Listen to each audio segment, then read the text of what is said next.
Les travaux qui vont s'échelonner à partir de cet été jusqu'en 2028, ce qui est prévu au moins présentement, on va commencer par la façade. La façade extérieure que vous connaissez depuis, qu'on connaît depuis 1938, en crépi jaune, va se transformer avec de la brique.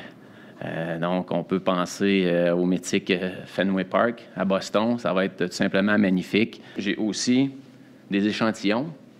Ici, on a la version brique Saint-Roch. Ici, on a la version brique Limoilou.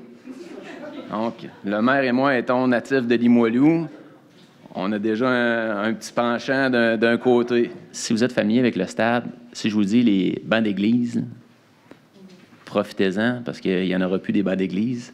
Il faut peut-être confesser vos vieux péchés, là, mais on va les remplacer. C'est une demande qui est venue de CBV, des capitales aussi, lorsqu'on travaille avec Dan Fleury, lorsqu'on dit qu'est-ce qui ferait votre bonheur, qu'est-ce qui faciliterait aussi les opérations. C'est très difficile de faire le ménage avec les fameux bancs d'église, en plus qu'on est obligé quasiment d'aller visiter le Kiro si on reste assis trop longtemps. Mais tout ça est pour donner une cure de rajeunissement au stade. Ce qu'il faut s'assurer puis voir plus grand, comme je dis que les capitales, c'était de la pérennité de tout cet écosystème baseball-là. Que ce soit par un nouveau stade, que ce soit par revamper celui-ci, de l'améliorer. Donc, ouais, moi, je suis très, très, très heureux de...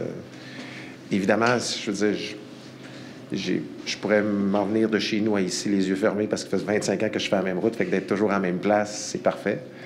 C'est encore mieux, mais le point le plus important, c'est de s'assurer que tout ça continue.